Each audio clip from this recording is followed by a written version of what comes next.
नमस्कार दोस्तों, मेरा नाम है दीपक सिंह। आप देख रहे हैं प्राइम इंडिया। दोस्तों, आज हमारे साथ चित्रलेखा दीदी जी होंगी और बहुत लंबे चौड़े परिचय की आवश्यकता इन्हें नहीं है। बहुत प्रसिद्ध कथावाचक है। आपने कभी न कभी इन्हें अपने यूट्यूब या सोशल मीडिया की फीड पे अवश्य देखा होगा। आज इनसे कुछ जनता के सवाल जो कि लोग हमसे कमेंट में या मैसेज में पूछते हैं, आज हम कुछ दीदी से वो सवाल और कुछ अपने सवाल पूछेंगे जो कि आपको एक आदर्श जीवन जीने की राह पर ले जाएंगे, एक सही मार्गदर्शन प्रदान करेंगे। तो आप इंटरव्यू ज़रूर देखिएगा। राधे राधे दीदी जी। राधे राधे। जी, सबसे पहले हम आपकी यात्रा के बारे में जानना चाहेंगे। जैसे आजकल जो आपकी उम्र की लड़कियां होती हैं, खासकर सोशल मीडिया का ज़माना है, तो वो रील्स बनाते हैं, मतलब घूमना फिरना, उनके अलग अलग शौक़ होते हैं। आध्यात्मिकता की तरफ बहुत कम लड़कियां आती है। तो आप यहाँ कैसे आए, कैसे इंस्पायर्ड हुए, कैसी ये जर्नी रही? देखिए, जाते हैं वो सही बात है, लेकिन कहीं ना कहीं जो संसारिक भौतिक चीज़ है उनको करते करते एक समय उनको आता है जब ये चीज़ उनको महसूस होती है कि नहीं, कहीं ना कहीं जीवन में कोई कमी है, और वो कमी अध्यात्म ही पूरा करता है। अध्यात्म के अलावा कोई रास्ता नहीं है कि आप अपने जीवन को उन्नति और आनंद की ओर ले जा सके। तो ये बात समझने में कुछ को समय लग जाता है और कुछ उसको समय से समझ जाते हैं। तो मुझे लगता है कि भगवत कृपा से उस चीज़ को मैंने बचपन से ही समझ लिया कि अध्यात्म जीवन में क्यों ज़रूरी है। ये आध्यात्मिकता जो है, स्पिरिचुअलिटी, उसका हमारे जीवन में क्या महत्व है, क्या लाभ है उसका? उसका उतना ही महत्व है जैसे एक नमक बिना सब्जी बेकार है, जैसे बैटरी बिना एक फ़ोन बेकार है, जब उसमें चार्जिंग नहीं हो तो उसका कोई लाभ नहीं है। ठीक वैसे ही जैसे हमारे प्राण के बगैर शरीर बेकार है, वैसे ही अध्यात्म के बगैर हमारा जीवन जो है, हम कितनी भी उन्नति कर ले लेकिन वो शून्य है, वो ज़ीरो है।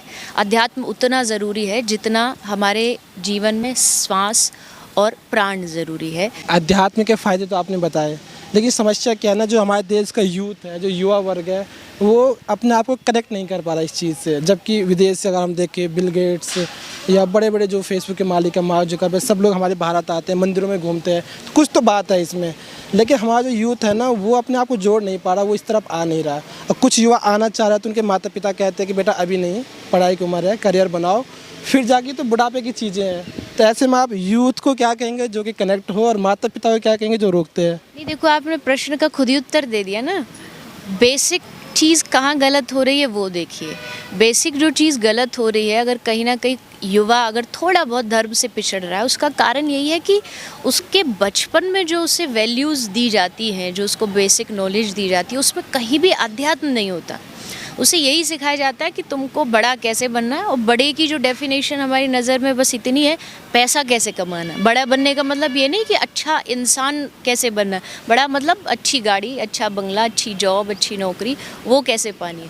तो उसके लिए जो उसकी जो बचपन है, उससे उसको घर में माता पिता, स्कूल में उसके जो टीचर्स हैं, उनको मिलकर के ये चीज़ बचपन से सिखानी होगी। अब आप सोचिए, हमारे एजुकेशन सिस्टम में कहाँ अध्यात्म है? कौन से सब्जेक्ट में हमें अध्यात्म पढ़ाया जाता है? धर्म कहाँ बताया जाता है? कहीं भी नहीं।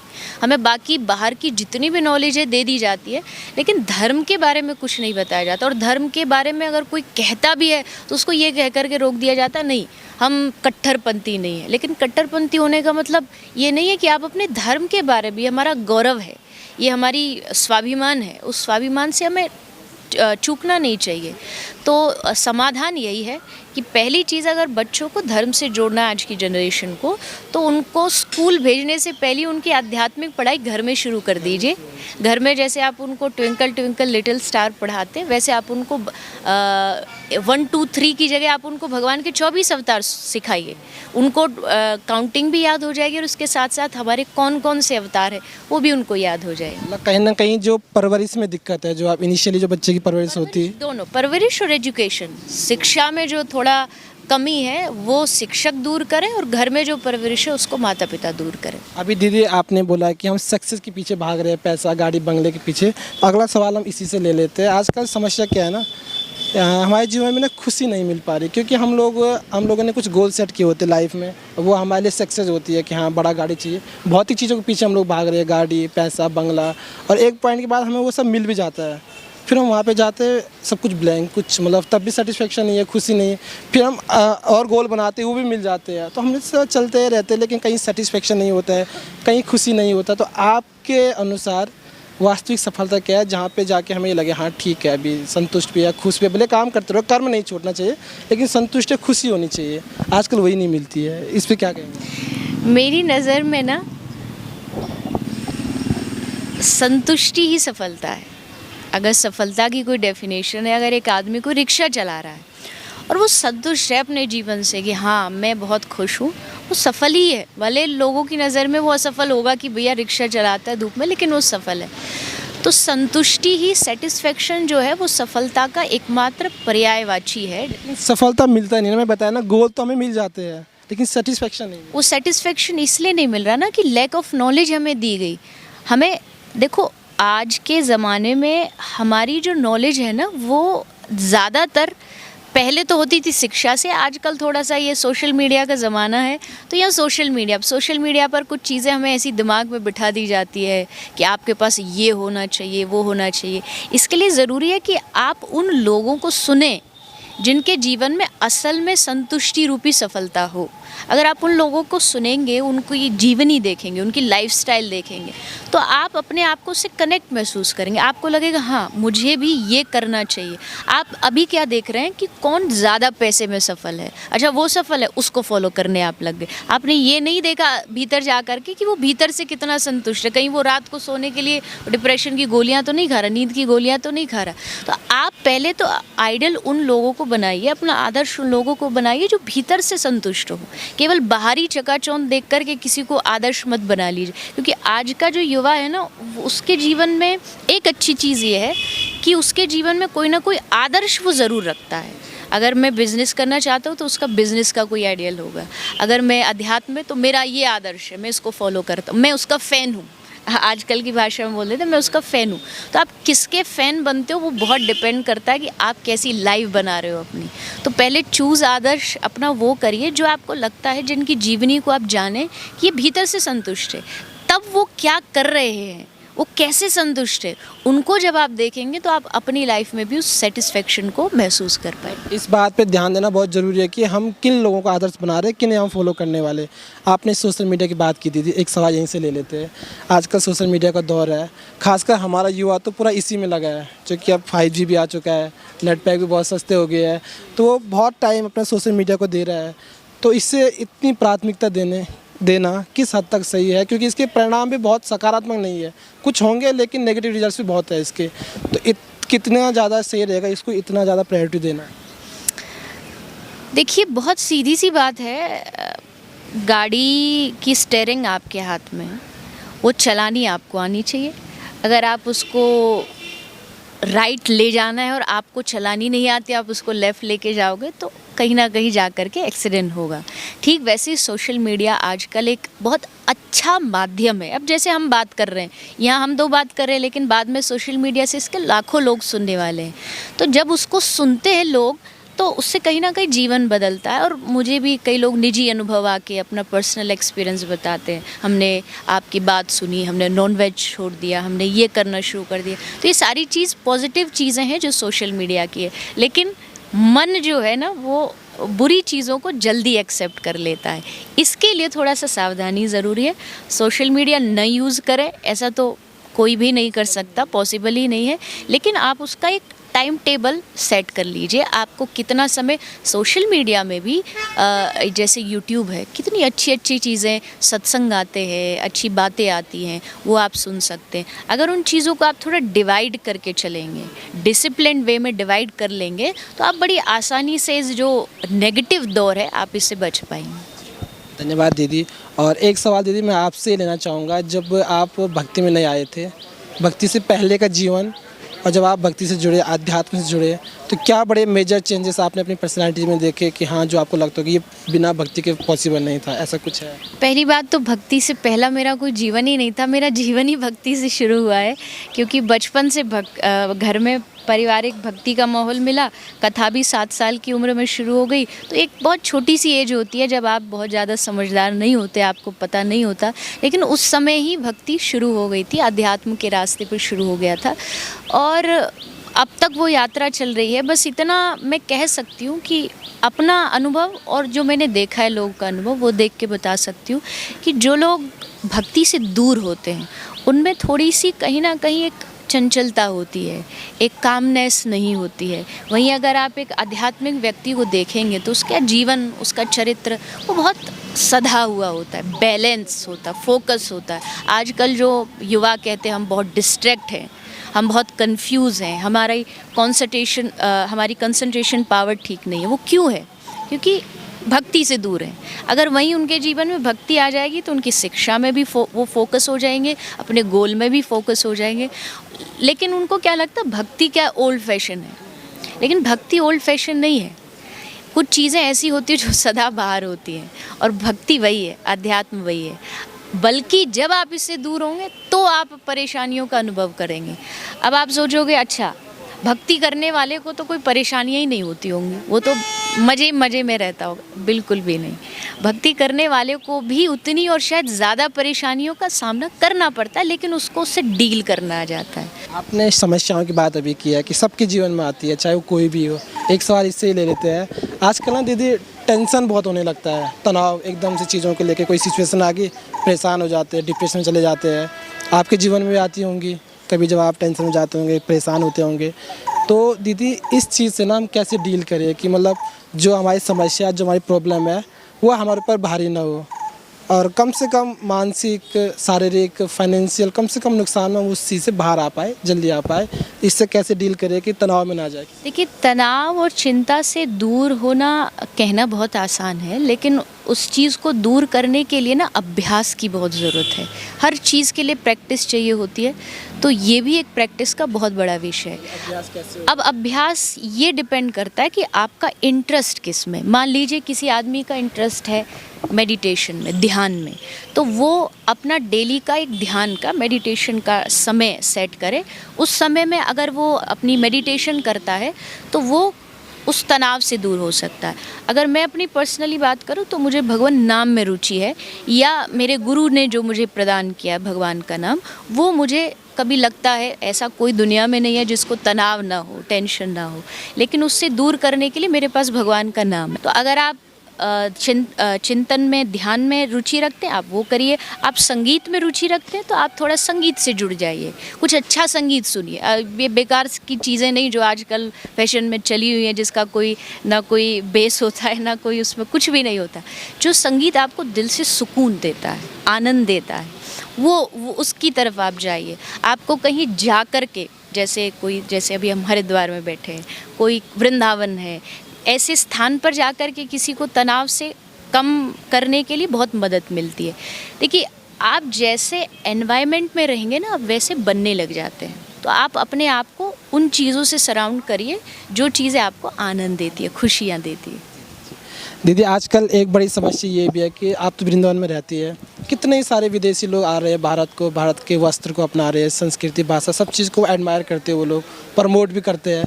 लेकिन हमारे भारत के अभी भी बहुत बड़ी संख्या में लोग इस संस्कृति को, इस देश को क्रिटिसाइज़ करते हैं। वो विदेशों से तुलना करते हैं, उसे महान बताते हैं। उन्हें विदेश जाना है, वहाँ का ग्रीन कार्ड चाहिए, वीज़ा चाहिए, वहीं विदेशी लोग यहाँ पर आ रहे इसकी बहुत तारीफ़ करते हैं। तो जो लोग क्रिटिसाइज़ करते हैं उन्हें क्या कहेंगे? तो जो भारत में है, जो संस्कृति भारत में, सारी दुनिया में कहीं नहीं है। पर क्या है ना कि वो एक कहावत भारतीयों पर बड़ी लागू होती है कि अब पछताए होत क्या जब चिड़िया चुग गई खेत। अक्सर हम भारतीयों की यही मानसिकता होती है, हम भेड़ चाल चलते हैं। कहा कि वेस्टर्न कल्चर अच्छा है तो हम आँख बंद करके पट्टी बांध के चल पड़े। समझ आती ज़रूर है, पर जब आती है जब तक बहुत समय हो चुका होता है, बहुत देर हो चुकी होती है। वो देर अगर आप अनुभव कर लोगे, जैसा आपने बताया, उन जो विदेश के लोग हैं उन्होंने अनुभव कर लिया, उन्होंने सारी जीवन, जिसको हम सो कॉल्ड एन्जॉयमेंट कहते हैं, वो करके देख ली। सब पार्टी, खाना पीना, नाचना गाना। लेकिन जब उनको लगा कि यहाँ भी खालीपन है तो सुकून की तलाश में घूमे, तब वो भारत आए। तब उन्होंने देखा अच्छा ये भी है, जीवन में ये है असली आनंद। तब उनको समझ आए। तो आप अगर वही सर्कल पूरा घूम के जाना चाहते हो तो भी आप जा सकते हो, आना आपको वहीं है घूम के।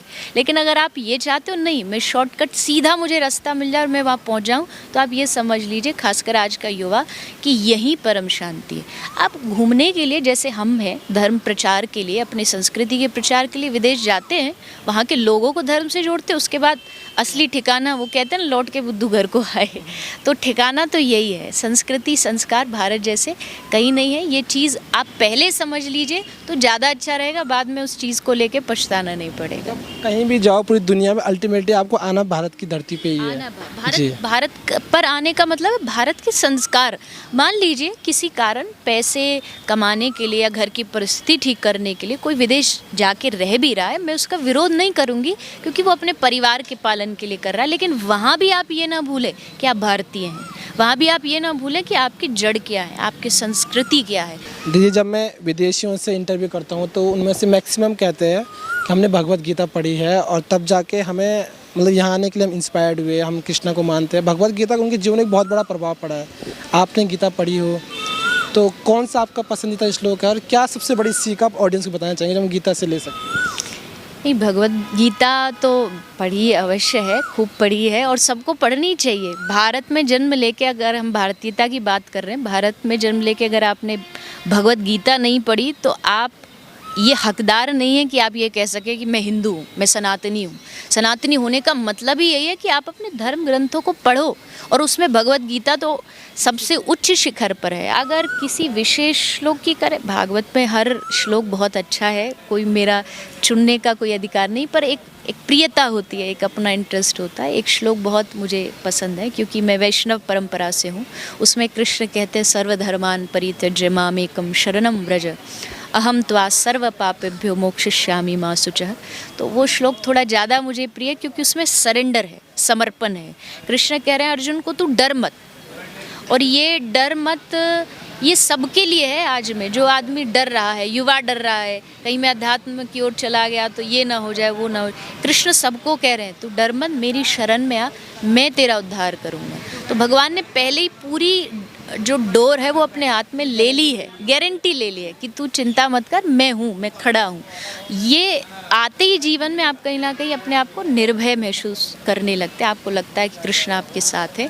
तो ये मुझे लगता है सबसे विशेष मेरा प्रिय है। कभी आपने ये फील किया है कि जैसे इस श्लोक में श्री कृष्ण ने कहा कि आप मुझे अपने आप को समर्पित कर दो, कभी ऐसा हुआ कि आप कोई डिसीजन ले रहे हो या कुछ भी इस लाइफ की कोई भी सिचुएशन है, आपने अपने आप को छोड़ दिया, बस कृष्णा करेंगे जो भी करेंगे, कभी ऐसा आपको हुआ कि हाँ बहुत अच्छा? एक आध बार नहीं, ये तो हमेशा ही होता है। हम देखिए, असल में हम होते कौन है, हम एक इंस्ट्रूमेंट है जो श्री ठाकुर जी चला रहे हैं, जो भगवान कृष्ण चला रहे हैं, उनकी जो मर्ज़ी, अगर ये मर्ज़ी हमने मान ली ना, हम कथाओं में भी गाते हैं कि उनकी रज़ा में अब कर ली है राज़ी। उनकी जो रज़ा, उनकी जो मर्ज़ी है उसमें अपनी मर्ज़ी मिला लेना, इससे बड़ा सुकून सुख कोई नहीं हो सकता। नहीं मिलाओगे तो दिन भर वो चीज़ें आपको परेशान करती रहेंगी, मेरे साथ ऐसा, मेरे साथ वैसा। लेकिन जब आपको लगेगा अच्छा वो करा रहा है, अच्छा वो करा रहा है तो गलत नहीं कराएगा, मेरा कुछ उसमें हित छुपा होगा, अपने आप आधी टेंशन तो आपकी वहीं ख़त्म हो जाएगी, आप अपने आप को वहीं हल्का महसूस करने लगेंगे। ये है विश्वास। आपको पहले विश्वास जगाना होगा कि मेरा जो ईश्वर है, मेरा जो भगवान है, वो मेरे साथ कभी गलत नहीं कर सकता। हाँ, अभी प्रेजेंट में चीज़ें कभी कभी हमें लगती हैं कि हमारे साथ ठीक नहीं हो रही, हमारे साथ गलत है, लेकिन एक समय आता है जब लगता है नहीं, उन्होंने ये भी किया तो कुछ सोच समझ के किया होगा। ये चीज़ आपको भगवान कृष्ण की ये वाणी आपको सांत्वना, तसल्ली देती है। दीदी, आजकल एक समस्या और है कि जो हमारे आसपास के लोग होते हैं ना, वो हमारे सामने तो खूब प्रशंसा करेंगे हमारे कि भाई तुम ऐसे बहुत बड़ा चढ़ा के बोलेंगे, पीठ पीछे वही लोग क्रिटिसाइज़ करते हैं। तो मतलब ऐसी परिस्थिति में क्या करें कि जब हम लाइफ में कुछ ठीक कर रहे हैं तो लोग बहुत तारीफ़ करेंगे, आपको चढ़ाएंगे, उस समय हम बहुत ज़्यादा ना उछले, और जब कभी लाइफ में कुछ डाउन चल रहा है, फेलियर्स आ रहे हैं, तो उस समय पे हम लोग जो लोग क्रिटिसाइज़ कर रहे हैं उससे बहुत ज़्यादा इम्पैक्ट ना हो। तो इस जीवन को बैलेंस कैसे बनाए कि ठीक है हम अपना कर्म करते रहे, अच्छा हो रहा है तो भी ठीक है, बुरा हो रहा है तो भी ठीक है, लेकिन जो लोग कह रहे हैं उससे ज़्यादा प्रभाव हम पे ना पड़े, ना हम बहुत ज़्यादा चढ़े, ना बहुत ज़्यादा डिमोटिवेट। देखिए, इसका समाधान तो यही है, ये कोई इंस्टेंट प्रोसेस नहीं है। मैंने आपको बोल दिया कि कोई आपकी बुराई कर रहा हो मत परेशान हो और आप मान जाएंगे मेरी बात, नहीं, ऐसा नहीं हो सकता। जैसे मैंने कहा ना, ये चीज़ें ये बहुत जन्मों जन्मों के अभ्यास से आती है।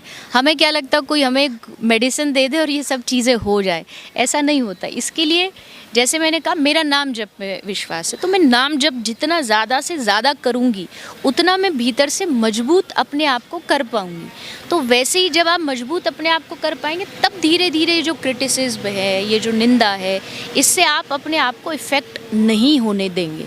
बात रही प्रशंसा की, तो देखो जीवन में अगर मीठा खाना ज़रूरी है तो हमेशा हमेशा तो मीठा चल नहीं सकता, बीच में थोड़ा खट्टा भी ज़रूरी है। खट्टा खाओगे तब दोबारा मीठे का मज़ा आएगा।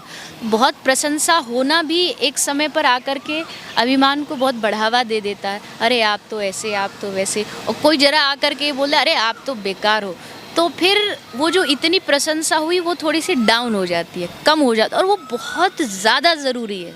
हमें समझ नहीं आता क्योंकि जब निंदा होती है हम घबरा जाते हैं, उस समय घबरा जाते हैं, पर बाद में वो चीज़ भीतर से बड़ी मजबूत करती है। वो चीज़ आपको चीज़ों को बैलेंस कर देती है, आपकी प्रशंसा और आपकी बुराई जब दोनों बैलेंस हो जाएगी तो आपको पता भी चलेगा कि आप क्या अच्छा कर सकते हो, आपने कहाँ गलती की।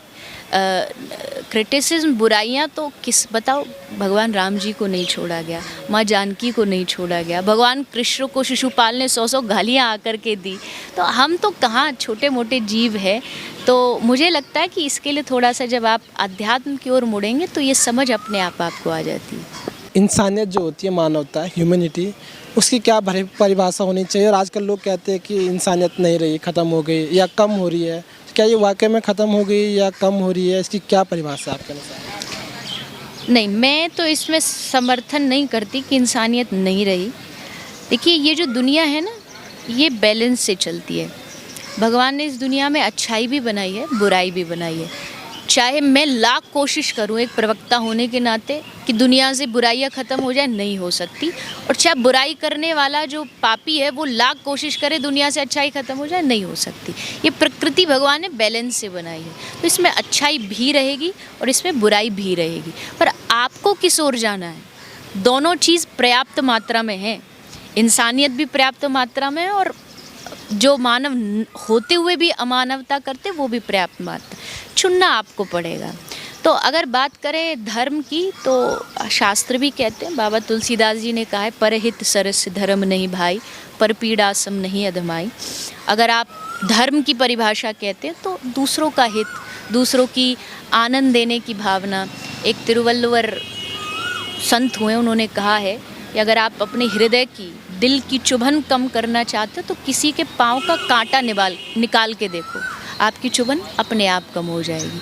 तो ये चीज़ अगर आप करने लग जाएंगे तो धीरे धीरे मानवता जो है वो जिंदा रहेगी, और है भी। बस कुछ कुछ चीज़ें हैं, आदमी को समय समय पर ना एक चार्जिंग चाहिए होती है।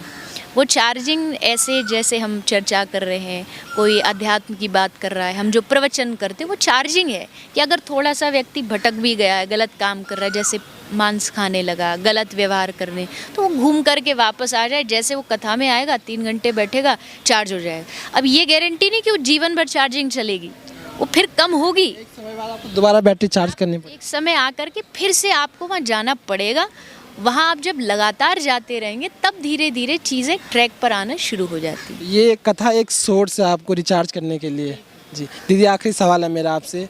आज के युग में जो करंट सिनेरियो है, इसमें लड़कियों के लिए भक्ति कितनी कठिन है, कितनी आसान है, और जो हमारी टीनेज वाली जो लड़कियां हैं, जो युवावस्था वाली लड़कियां हैं, वो इससे कैसे कनेक्ट करें और कितना आसान रहेगा, क्या फ़ायदे होंगे लड़कियों को सीख?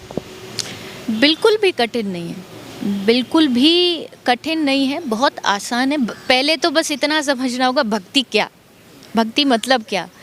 अब आप ये कह सकते हैं कि चलो लड़कियों के लिए हो सकता है घर से निकलना मुश्किल हो, लेकिन घर में भक्ति करना किसको मुश्किल है? अगर आप एक स्टेप आगे बढ़ के भी कह देंगे कि नहीं परिवार रोकता है, तो भी भजन तो मन से होता है ना। भजन जो है, देखिए पूजा व्यवहार से होती है, पूजा बाहर से की जाती है, हाथ से की जाती है, लेकिन भजन मन से किया जाता है। तो मन आपका कोई नहीं छीन सकता है दुनिया में, आपसे आपका बाहर का हक कोई छीन लेगा, पर आपके मन का जो अधिकार है वो कोई नहीं छीन सकता। मैं निर्णय अभी भी यहाँ बैठ के ले सकती हूँ, मैं मन से कहाँ जाना चाहती हूँ, तो वो जो है वो कोई भी कर सकता है, चाहे वो लड़कियाँ हों, चाहे कोई पुरुष हो, लड़के हों, उसके लिए कोई भक्ति के लिए कोई कैटेगरी नहीं है। इस दुनिया में मीरा भी हुई ना, कितनी सारी रुकावटें होने के बाद भी वो कभी भक्ति से डिगी नहीं, हटी नहीं। तो हमारे पास तो इतनी रुकावटें भी नहीं है, तो ये जितनी भी कन्याएं हैं, लड़कियां हैं, मैं बस उनसे यही निवेदन करूंगी कि ठीक है, आपका अपना जीवन है, आपका अपना भविष्य है, आपका अपना परिवार भी होगा, लेकिन ये न भूलें कि आप का जो जन्म है वो भगवत प्राप्ति के लिए ही हुआ है। तो भगवान का भजन अपने साथ साथ पढ़ाई के, अपने करियर के, अपने परिवार के साथ लेकर के चलते। धन्यवाद दीदी। आखिरी में जो आपके अंदर आध्यात्मिकता का ज्ञान है, जो आपकी किताब है एक भक्ति की, उसमें से कोई मैसेज अगर आप समाज को देना चाहें अंत में। इस समाज तो खैर क्या मैं कहूँ, सब समझदार हैं ही। बस आप निर्णय करिए आपको क्या चाहिए, आपको दुख की ओर जाना है या आपको परम सुख, परम शांति की ओर जाना चाहते हैं। रास्ते दोनों हैं आपके पास। जैसे स्टेशन पर आप खड़े हैं, आप जो टिकट लेंगे आप वहीं जाएंगे। आपके पास पुण्य का भी रास्ता है, पाप का भी रास्ता है। दोनों चीज़ें हैं, चुनना आपको पड़ेगा। बस इतना समझ लीजिए कि पुण्य के रास्ते पर जाओगे तो परम शांति मिलेगी, और अगर पाप के रास्ते पर जाओगे तो दिन रात जलते रहोगे, मन से भी जलोगे और जो आसपास सबके लोग हैं उनको भी जलाते रहोगे। तो इससे अच्छा है कि परम शांति हो तो धर्म के रास्ते पर चलें और अपने जीवन को श्रेष्ठ बनाएं। बहुत बहुत धन्यवाद दीदी आपका, और बहुत अच्छा लगा आपसे बात करके। ये जो बहुत पॉजिटिव वाइब्स आपसे आ रही थी, बहुत कम लोगों के साथ ये मिलती है। आप सभी लोगों का बहुत बहुत धन्यवाद इंटरव्यू देखने के लिए। और दीदी की कौन सी बात सबसे ज़्यादा प्रभावित आपको करी है, किस बात से आपने रिलेट किया है, वो हमें कमेंट में ज़रूर बताना। बहुत बहुत धन्यवाद आपका। राधे राधे। धन्यवाद। धन्यवाद।